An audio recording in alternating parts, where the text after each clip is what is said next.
PingSunday has the special permission of Coach Chen Kangning. Please don't upload the video without the permission of Coach Chen and PingSunday. Look. It's the power in your hand again. Which power do you need? Core. What else? Center of gravity. Let me see. How do you generate power? Ah, that's right. Correct. You might be a bit lighter than others, but I believe you can do what needs to be done. Yes. Yes, no problem.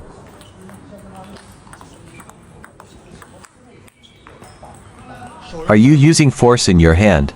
I think you're already a grown-up. You don't need me to remind you. So where does this power come from? More from the right leg, right? Right. Exactly. Can you concentrate the pull a bit more? Where exactly should the concentration be? Should the shift of weight be more sudden? More abrupt with force transfer. Ultimately, it should show in the ball more abruptly. Right. The hand should still do its job. Responsible for friction. That's right. That's the essence. Okay. Nice. Have you noticed? When your belly protrudes, the weight transfer on your side also looks back to the correct side step. Is this a coordination of strength with your belly? But even if I use all this, can your buttocks relax? Follow through with the step and see. Naturally, the person leans backward, right? So, we talk about the core. What is the core actually? It revolves around the navel. This circle involves everyone in a coordinated effort, working together.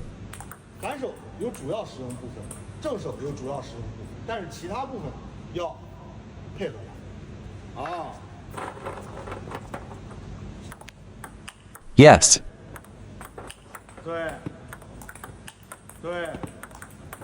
Okay. Nicely, once you master this, I think the quality will further improve.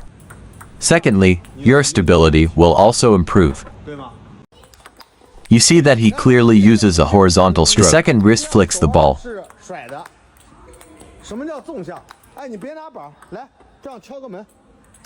Yes, just follow this method to play. Can't you even hit this simple ball?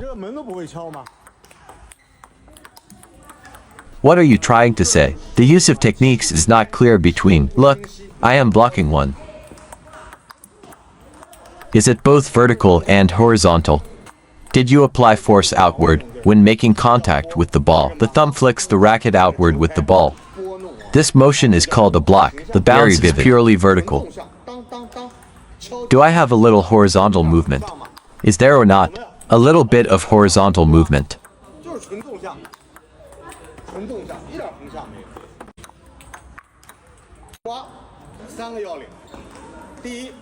Ready position. Slightly higher than the ball in the upper back corner. First, find a bit on the inside of the ball. Third, avoid friction. Push with force. Diagonally back and up, right? Finding the inside third step is the most important. Push out. What happens if there is friction? Easy to slip. Hard to control. So this technique is actually called scraping. Actually, it's pushing. Just like a scraping motion. Contacting the ball is actually pushing. This is a very crucial point. What technique is this? Is this called a flick towards the diagonal front? Towards the diagonal front. Is it like using a block? Is it purely vertical? What does it feel like to use force in a block? What is a 0-degree flick? Let me flick it to you. A small straight punch. Let me flick it to you. A small straight punch. Let me flick it to you. Haha. Completely different ways of exerting force. How could they be confused, right? This is a small straight punch. This is me flicking it to you. You're hitting with a loop, right? The ones in front are all the same. It's just in the process of falling. If you drop it naturally, won't the ball be low? What about topspin? Topspin is very simple. Just go direct. Look at the topspin. Isn't this just side spin? How to make him feel how to serve this side spin. Let me teach you a way. This is 11 o'clock. 12 o'clock to 1 o'clock. Underspin. Come in at 12 o'clock. Is it side spin? Let me give you another way to come in at 1 o'clock. Does it have a loop? Can you see the loop? Is it still a cut? The point hasn't been mentioned. Serve using this method. It's a loop. Ha, 13 o'clock topspin. Is this side spin at 11 o'clock topspin? How to deal with side spin when hooking the ball. How to judge his rotation. It's simple since you already know how to serve. Look at where he contacts the ball. Also find the outer side. No matter how to slice, find the outer side of the middle. If it's pushed out like this, or maybe lift to serve, then it must be a loop. Touching the table is considered a fault. Why does the counter loop result in a high lob? I will explain to our athletes. Counter loop towards the base of the net. At this point, you don't need to consider hitting over the net. Just focus on keeping the ball in play. Why did he do a high lob? It's a strong topspin. Okay, at this moment, you should hit the ball in a normal way. Start with an arch trajectory and press down on the arc. This kind of unconventional specialty shot for topspin. Just counter loop towards the base of the net. It's the perfect timing to step up to the table. You will definitely hit out. Do you want to try one? Downward phase of hit. Why don't you give it a try? If you hit normally, you will definitely hit out. Because I have a strong topspin. So where are you hitting towards? I just mentioned hitting towards the net, right? It's not enough because of what? You just brushed the ball. You are brushing the surface of the ball towards the net in a counter loop motion. What does brushing the surface mean? Is it friction or impact? Yes, but now you are impacting first. Right, let's try another one. The direction of force is correct. But you missed the impact.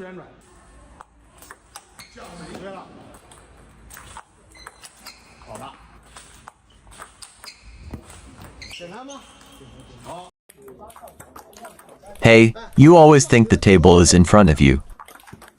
You always put in so much effort. I need to put more effort into hitting towards the other side. Push forward. Alright, don't think like that. Where do you think you should put in effort? Put effort towards your body.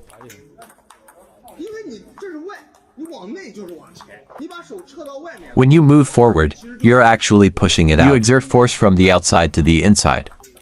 This is called exerting force from the outside to the inside. You're sending it outwards first and then forward. Is it straight? Yeah. Send it outward and flick it out. Isn't it straight now? Then turn it from the outside in. Turn it from the outside in. Serve a bit higher. Turn it from the outside in. See, this kind of feeling. Instead of pushing forward,